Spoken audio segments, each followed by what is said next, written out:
ये हदीस किसा का तोहफा है ना। और उसके बाद ये कि हर मुसीबत हर परेशानी भी दूर है और हर हाजत भी कबूल है। तोहफा ये किसके जरिए हम तक पहुंचा? बिस्मिल्लाहिर्रहमानिर्रहीम। ये रसूल खाली हलाल और हराम नहीं बताता, बहुत सारी ऐसी पाबंदियां जो तुमने खुद से अपने आप पे लगा दी, उनसे तुम्हें निजात दिलाता। हमारे यहाँ स्टिल अभी भी बहुत सारे लोग हैं जो अपनी बेटियों की शादियां नहीं कराते हैं। लेकिन ये चूंकि आज की तारीख से मुताल्लक नहीं है, इसलिए जुमले को यहीं रोक देता हूँ। लेकिन जुमला ये था कि बिला वजह का बोझ, और बहुत से लोग अपनी बेटियों की शादी नहीं करा पाते हैं। एक तो ऐसे लोग हैं ना, जैसे वो अरब के लोग क्यों अपनी बच्चियों को जिंदा दफन करते, आखिर क्या उनको प्रॉब्लम था? बस यही प्रॉब्लम था कि बच्ची को अगर हमने जिंदगी गुजारने दी, ये बड़ी होगी, जवान होगी, शादी होगी, दामाद आएगा, दामाद के सामने हमारी नाक कटेगी या मूंछ नीची होगी। दामाद का रिश्ता एक ऐसा रिश्ता होता, न रहे बांस न बजे बांसुरी, न रहे ये बच्ची, न ही हमारे घर में कोई दामाद आए। वो पूरी बात है। जैसे हिंदुस्तान में राजपूतों में भी बहुत ज्यादा रवाज था, और जो कराना चाहते हैं और करा नहीं पाते, उनका बोझ क्या है? जहेज। अब इतना बड़ा ये बोझ है, किसने डाला है? क्या इस्लाम में कोई जहेज का कंसेप्ट है? ले दे के आपको एक ही रिवायत मिलेगी कि शहजादी को जहेज दिया गया, चाहे कम सही, मगर वो भी आधी रिवायत है। आपको मालूम है ना, शहजादी के जहेज का इंतजाम पैगंबर ने नहीं किया है, मौला ही से पैसे लेके फिर जहेज का इंतजाम हुआ है। अब ये टाइम नहीं है ना कि मैं सारे वाकयात तफसील से बताऊं, और अगर टाइम होता भी तो क्या इस मजमे को ये बातें बताने की जरूरत? बाप ने अपनी जानिब से कुछ नहीं दिया। हाँ, माँ की बड़ी ख्वाहिश थी कि मेरी बेटी जो है वो कम अज कम शादी के मौके पे तो एक नया जोड़ा पहन ले। तो जनाब खदीजा ने एक लिबास अपनी सहेली के पास अलग से रखवाया था कि जब कभी मेरी बेटी की शादी होगी, मैं तो नहीं होंगी दुनिया में, ये जाके तुम देना। क्योंकि अब लफ्ज समझ में नहीं आ रहा क्या मैं लफ्ज कहूं कि ना तो अजमत रिसालत पे कोई हर्फ आने पाए और मैसेज भी पहुंच जाए। हमारे यहाँ एक वाकया पढ़ा जाता है, ये मशहूर वाकयात है इसलिए मैं इसका तस्करा नहीं कर रहा, कि वो साहिल ने आके सवाल किया तो मौला ने ऊँट दिए, कंबर से कहा मसन ऊँट दो। ये वाकया पढ़ा जाता है ना, एक ऊँट दिया, कंबर हैरान हुए, तो दूसरा दिया तो और हैरान हुए, मौला दो दे दिया आपने, ही तो कुछ थोड़ी सी भीख मांगने आया था, तीसरा दिया। तो आखिर में यही ना, जब 100 ऊँट दिए तो कंबर भागे। नहीं, भागना अच्छा नहीं है, कंबर जरा से पीछे हट गए। लोगों ने पूछा क्यों? कहा कि मुझे डर लगा कि देते देते कहीं मुझे भी उठा के ना दे दें उस साहिल के पास। अब हमारे यहाँ पढ़ा जाता है ना, ये बहुत मशहूर वाकया। ये जनाब खदीजा का ख्याल था। अल्फाज बहुत ही महज़्ज़ब अंदाज में आने चाहिए, लेकिन टाइम नहीं, कि अगर ये जोड़ा मैं रसूल को दे के गई, रसूल अमानत में खयानत नहीं करेंगे नऊज़ुबिल्लाह, लेकिन ऐसा ना हो कि कोई ऐसा फ़कीर आ जाए कि पैगंबर ये लिबास उसको दे दे, और उस यकीन के साथ देंगे कि अगर मैं ये लिबास दे दूंगा तो जो लिबास का मालिक है खदीजा, उनको एतराज़ कोई नहीं होगा। क्योंकि वाकयात बहुत सारे हैं कि जनाब खदीजा ताहिरा से पूछे बगैर वो चीज़ दे दी गई, जो शरीयत का मसला भी है कि अगर बीवी को यकीन कामिल है कि मैं शौहर का ये पैसा फलां जगह खर्च कर रही हूँ, उसको कोई एतराज़ नहीं, या शौहर को यकीन है कि बीवी का पैसा मैं फलां जगह खर्च कर रहा हूँ, उससे कोई एतराज़ नहीं। ये मैंने एक आध जुमला इसलिए कह दिया कि एतराज़ आपके जहन में शैतान पैदा न कर दे। तो खुलासा ये, पैगंबर ने कुछ नहीं दिया बेटी को। हाँ, जो दिया वो दुनिया और आखिरत की बादशाही दी, वो हक़ शफाअत दिया, वो खुम्स का तोहफा दिया, वो फदक का बाग दिया, वो सारी चीज़ें। मैं शादियों की बात कर रहा हूँ, शादियाँ बोझ, ये बोझ है ना। चौथे इमाम ने ये क्यों जुमला इरशाद फरमाया, जो मैं 85 दफ़ा पढ़ चुका हूँ, कि 4 चीज़ें गैरतमंद के लिए बोझ बन गई, जिसमें पहला जुमला था बिनतन वलो काना मरियमा। अगर घर में बेटी बैठी हो, बाप की रात की नींद उड़ जाती, चाहे वो बेटी मरियम जैसी साहिब फजीलत क्यों ना हो, मगर बेटी बेटी होती। तो ये बोझ कहाँ से आया? अल्लाह ने तो ऐसा कुछ नहीं कहा ना कि बेटियां बोझ हैं, बल्कि अल्लाह ने तो कहा बेटियां रहमत हैं। फिर ये बोझ कैसे बना? हमने खुद ना जहेज का तसव्वुर, कितने लड़के यही ख्वाब देखते देखते जवान होते हैं कि शादी करेंगे तो ये मांगेंगे, वो मांगेंगे, वो मांगेंगे, ये हमारी डिमांड होगी, ये लिस्टें होंगी। कितनी लड़कियां बेचारी इस बात पे मार दी जाती, और जब मारना मुमकिन ना हो तो तलाक मिल जाती। तलाक देना मुमकिन ना हो तो इतना ज्यादा घर में सास नंदे शौहर के साथ मिलकर जुल्म करती कि वो सुसाइड कर लेती। ये कैसे बना माहौल? ये रसूल ने तो नहीं बनाया, रसूल ने तो उल्टा किया। कि अरबों में बेटियों की इतनी हिकारत थी, पैगंबर ने उसको इतना एहतराम अता किया। अब ये है वो बोझ,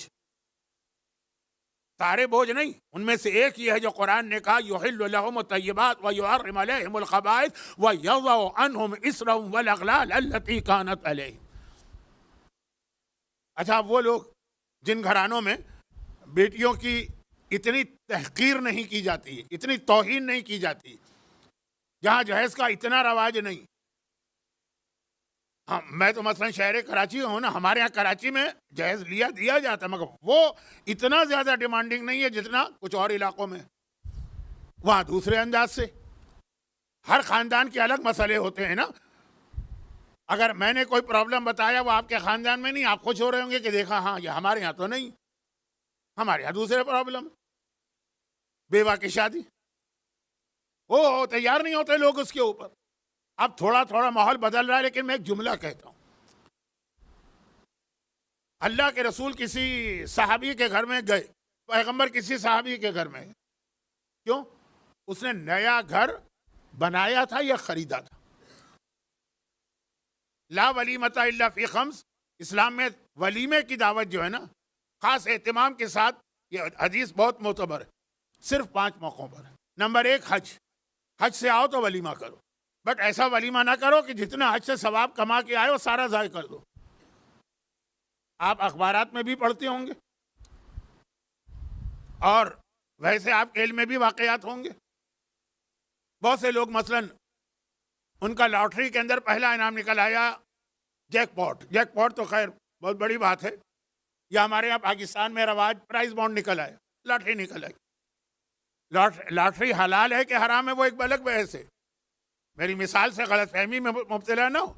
कुछ लॉटरियां हलाल हैं, कुछ हराम हैं, लेकिन बहरहाल मैं बता रहा हूँ, आ गया एक बड़ी रकम आ गई, अक्लमंद आदमी है, समझदार आदमी है, इस पैसे को वो सलीके से खर्च करेगा, अपना पूरा फ्यूचर और मुस्तकबिल बना लेगा। लेकिन ऐसा नहीं होता भाई, घर बैठे दौलत मिल गई ना, कोई बगैर मेहनत के तो अब जो उड़ाता है शुरू में सिर्फ अपनी शान शौकत। यहाँ पंजाब के कुछ लोग नजर आ रहे हैं, एक बहुत अच्छा पंजाबी का लफ्ज़ है, दिल चाहता है इसको उर्दू का लफ्ज़ बना ही दूँ, ठोर, ठोर दिखाना। वो जो दिखाता है ना अपने ठोर के, जो पैसे हमारे पास आ गए हैं, अब वो लिबास, अब उसकी गाड़ी, अब उसका मकान, अब पैसे फेंके जा रहे हैं, ज़ाय कर रहा है। और जो थोड़ी बहुत कसर रह जाती, तो जैसे कहीं पे अगर शहद हो या मसलन शक्कर हो तो चूंटियाँ आ जाती है ना, उसको 2 सहबाब ऐसे घेरे में ले लेते हैं। आज यहाँ दावत है, वहाँ पार्टी है, वहाँ घूमने जाना है। मैंने तो देखा है कि 40-40 साल यहाँ मेहनत करके कमाने वाले अपनी 7 पुश्तों के लिए कमा चुके होते हैं, सब उड़ा देते हैं। अच्छे अच्छे लिबास, अच्छे अच्छे मकान, अच्छी अच्छी गाड़ियाँ, ये इस्लाम के बहुत अहम मसले हैं और सीरत रसूल से इनका ताल्लुक़ है। तो अब ये हज से जितना कमा के लाए ना, वो प्राइज बॉन्ड निकल आया, उसकी तरह की हिमाकत ना करना कि जितना कमा के लाए वो सब उड़ा दो एक ही दावत के अंदर। वो कैसे लोग उड़ाते हैं, मुझे भी, मैं तो बहरहाल अब आपसे क्या पर्दा, आप तो मुझे जानते हैं ना कि मैं सालों से हज पे जा रहा हूँ, वरना तो कहते हुए अच्छा नहीं लगता है, तो लगता है अपने हज का एडवर्टाइज कर रहे हैं। लेकिन शायद कोई आदमी ही ऐसा हो इस मजमे में जो ये ना जानता हो। मैं नहीं जाता हज के वली में, लोग तड़पते हैं कि मौलाना हमने आपके साथ हज किया है, आप आ जाइए ना वलीमा। एक दफ़ा गया, ओहो क्या वलीमा मैंने देखा, हज का वलीमा, शादी की बात नहीं हो रही, हज का वलीमा। पहले तो दरवाजे पर नेवी का बैंड था जो नगमा सराई कर रहा था, और उसके बाद अंदर एक स्टेज लगा था जिसके ऊपर कोई मशहूर सिंगर खड़े हुए अपने हुनर का मुजाहिरा कर रहे थे, और उस स्टेज के सामने औरतें और मर्द सब के सब मिक्स गैदरिंग बगैर हिजाब के पहलू ब पहलू बिठाए गए थे। मिक्स गैदरिंग के भी 2 तरीके होते हैं ना, कि इधर आपने कुर्सियां लगाई औरतों की, इधर कुर्सियां लगाई मर्दों की। लेकिन एक होता है कि नहीं, एक ही जगह सब बैठे हुए हैं, बीवी किसी की है उसका कंधे से कंधे मिलाए कोई और बैठा है, बहन किसी की है कंधे से कंधे मिलाए कोई और बैठा।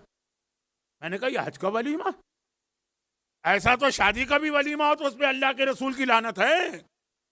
जितना हज में आप कमा के लाए, 40 दिन तवाफ किए, नमाजें पढ़ी, दुआ रफा पढ़ी, घोड़े गिड़गिड़ाए, शैतान को कंकर मार के अच्छी तरह से मार दिया आपने, वो सारा एक वलीमे में ज़ाय हो रहा।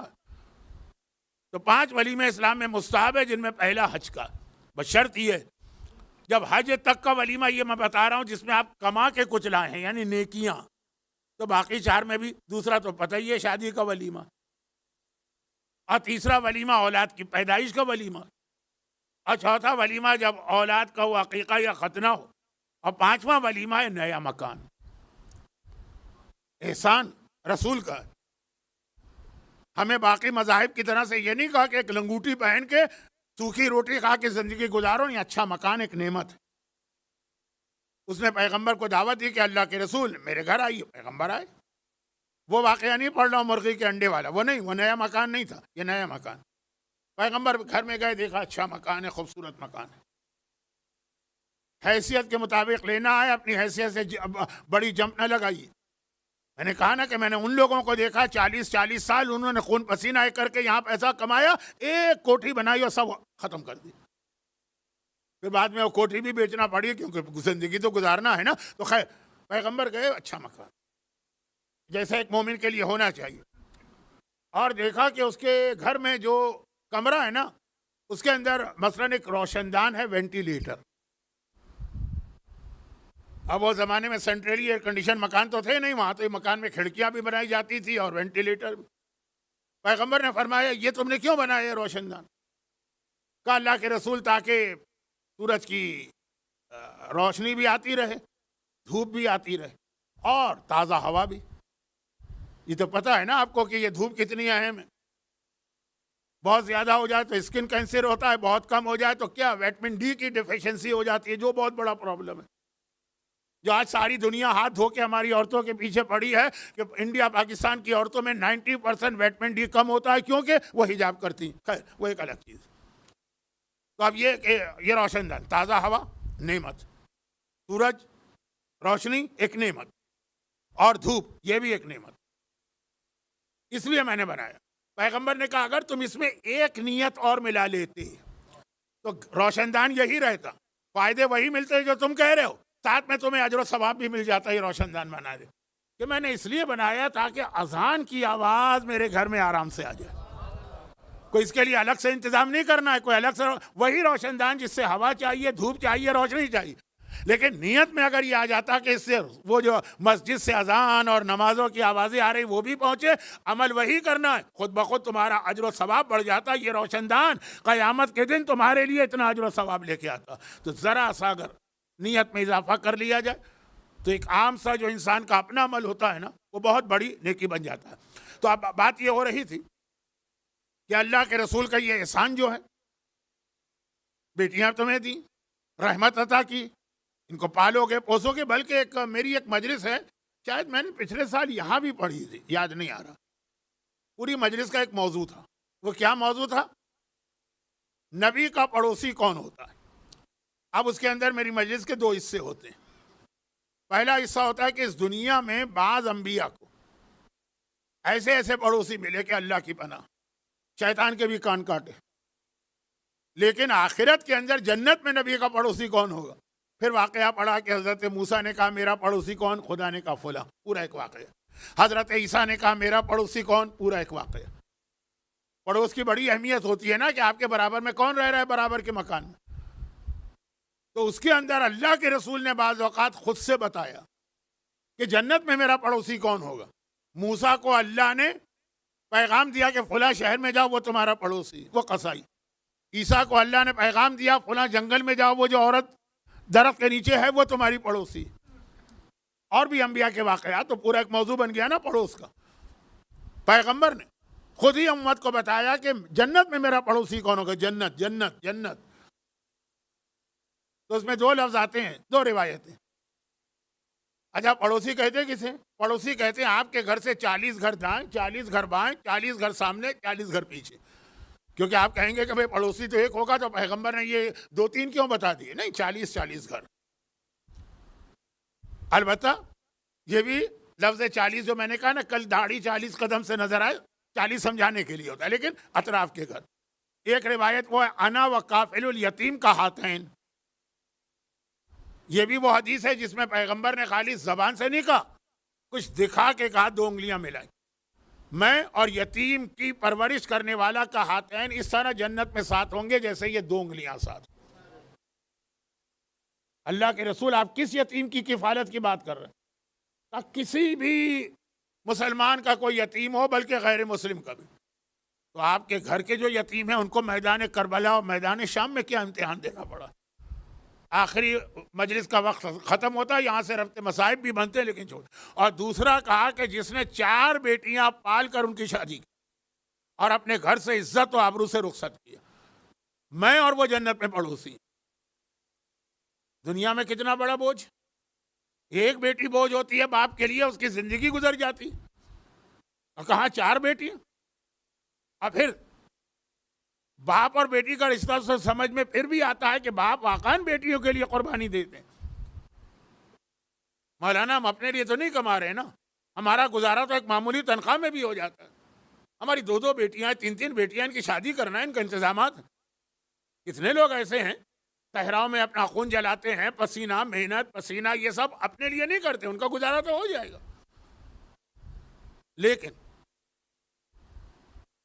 हमारे पास दूसरी एक रिवायत भी आती है कि बाप और बेटी का तो एक रिश्ता है बहरहाल, भाई और बहन। हमारे यहाँ हैं ऐसे नेक और सादतमंद भाई जो अपनी बहनों की शादी की खातिर अपनी शादी को डिले कर देते हैं। लेकिन आज का जमाना आपको पता है ना कि अब क्या कहते हैं, सफेद खून सफेद हो गया। आज का जमाना जब लोग वालिदैन को याद नहीं रखते, बहनों को कौन याद रखेगा? भाई बहन का रिश्ता भी, अब आप जो मेरी मजलिस के शुरू में है ना, वो समझ रहे होंगे कि तकरीर किस भाई बहन के रिश्ते की जानिब जा रही। लेकिन पहले एक जिम्मेदारी है भाइयों की। इतना बोझ भी बहनें ना डालें कि भाई बेचारा मर जाए, और ऐसा भी नहीं है कि भाई पहचाने ही नहीं अपनी बहनों को। अच्छा, ये जो अब अरबईन की आपने जियारत की है, या कभी इससे पहले की है, तो अरबईन की जियारत के हवाले से जैसे ही जियारत का लफ्ज आता है, अरबईन की जियारत, आपके जहन में क्या नाम आता? जाबिर इब्ने अब्दुल्लाह अंसारी। अरबईन की जियारत इस्लाम में आई है जाबिर इब्ने अब्दुल्लाह के जरिए से। करबला के ये पहले जाहिर और अरबईन पे ये करबला पहुंचे। फ़कत आपको ज़रा सा दुनिया की खबर भी दे दी जाए, अगरचे आप मुझसे बेहतर जानते हैं कि आप अल्हम्दुलिल्लाह बहुत अच्छी जगह बैठे, बहुत सारे फितने यहाँ आते ही नहीं इस इन इलाकों में। पूरा यूरोप और अमेरिका इस वक्त हमारे मेंबरों पर, और ख़ास तौर पर जो इंग्लिश स्पीकर होते हैं, एक बिला वजह के इशू जैसे ही अरबईन तारीख़ करीब आई, बहस छिड़ जाती। क्या दुनिया और आखिरत के सारे मसले हल हो गए कि इसी पर तुम लगे हुए हो? और ये मैं बता दूं कि यूरोप और अमेरिका में जो इंग्लिश स्पीकर है ना, इंग्लिश में जो तकरीर करते हैं, सिवाय चंद को छोड़ दो, वो ज़्यादातर इंडिया और पाकिस्तान की आज़ादारी को क्रिटिसाइज करते हैं। झूठी आज़ादारी, गलत रिवायत बढ़ा चढ़ा के पेश करना। क्योंकि मुझे मालूम है कि गल्फ के इलाके के रहने वाले अक्सर लोग यहाँ से रिटायरमेंट के बाद या जॉब छोड़ के जाते वहाँ, वो पाकिस्तान वापस जाने वाले कम होते हैं। कनाडा जाता हूँ, बाज़ औक़ात पहचान नहीं पाता कि कनाडा में मजलिस पढ़ रहा हूँ कि मसलन गल्फ में पढ़ रहा हूँ। इतने मोमिनीन यहाँ जो मुझसे मिल चुके हैं, मैं तो यहाँ 45 साल से आ रहा हूँ ना, 44 साल, वो सब वहाँ मिलते हैं। तो ये वहाँ का बहुत बड़ा फितना। और मैं अक्सर कहता हूँ कि क्या ज़रूरत है इस मसले पर बहस करने की? कौन सा दुनिया और आखिरत कि अहले बैत करबला आए ही नहीं। शाम से रिहा होने के बाद अहले बैत करबला आई नहीं है। इंडिया की रिवायत है, पाकिस्तान की तरफ से झूठी एक हदीस बनाई गई है। ये हमारे उलमा, ये हमारे ज़ाकिरीन रुलाने के लिए उल्टी सीधी बातें, ये मिंबर मिंबर मिंबर। और ये बच्चे जिन्हें कुछ अपनी हिस्ट्री नहीं पता, ये तो फिर भी उर्दू समझ रहे हैं। वहाँ तो बच्चे उर्दू नहीं समझते ना, तो जो इंग्लिश में कहा जा रहा है समझते हैं, यही हक है। हर साल ये मसला खड़ा होता है, और फिर वो इस तरह से बात करते हैं जैसे आज तक मोहम्मद इब्ने याकूब कुलैनी से लेके आगा सिस्तानी तक उनसे बड़ा रिसर्च स्कॉलर कोई नहीं गुजरा।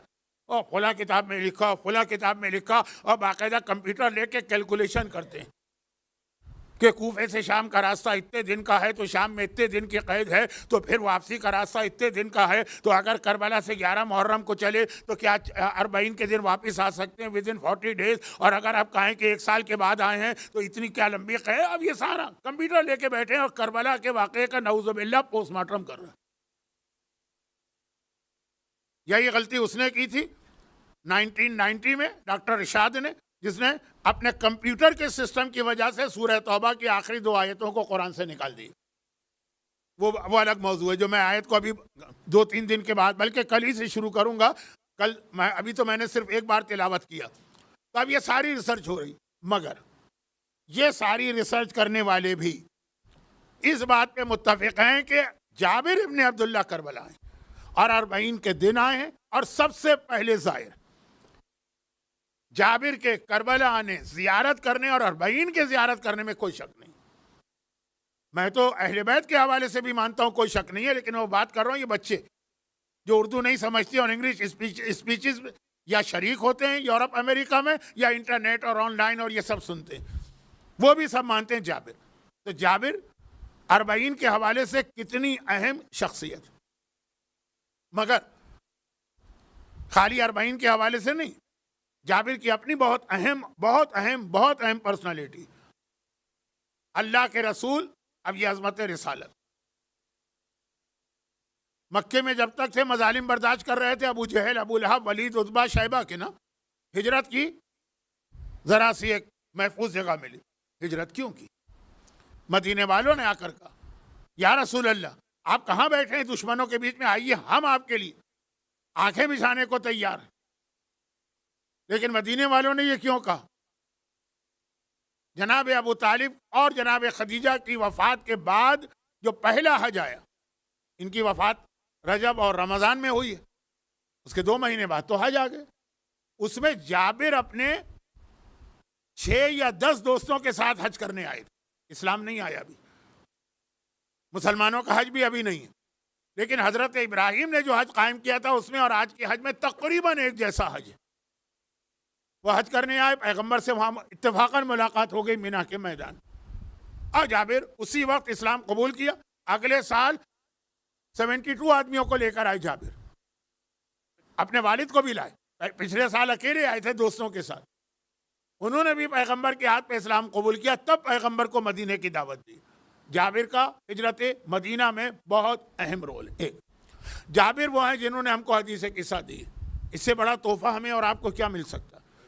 जहां ये हदीस किस्सा पढ़े, हम बैठे हैं, हमें चारों तरफ से मलाइका घेरे में ले लेते हैं।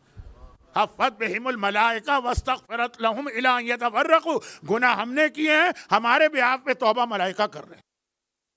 ये हदीस किस्सा का तोहफा है ना। और उसके बाद ये कि हर मुसीबत, हर परेशानी भी दूर है और हर हाजत भी कबूल है। तो ये किसके जरिए हम तक पहुंचा? यही जाबिर। और मैं तो एक जुमला कहता हूं कि मैं ये फैसला भी नहीं कर पाता हूं कि हदीस किस्सा ज्यादा बड़ा तोहफा है या करबला के आका हुसैन की जियारत बड़ा तोहफा है। ये भी जाबिर ने दिया, वो भी जाबिर ने दिया। और फिर वो आखिरी बात तो आप इतना सुनते, अल्लाह का रसूल अपने फर्जंदों में 5वें इमाम को सलाम भिजवा रहा है जाबिर के जरिए से। और बहुत सारे साहबी भी थे ना, लेकिन खास जाबिर का इंतखाब किया कि जाओ, जाके मेरे इस बेटे को सलाम पहुंचाओ।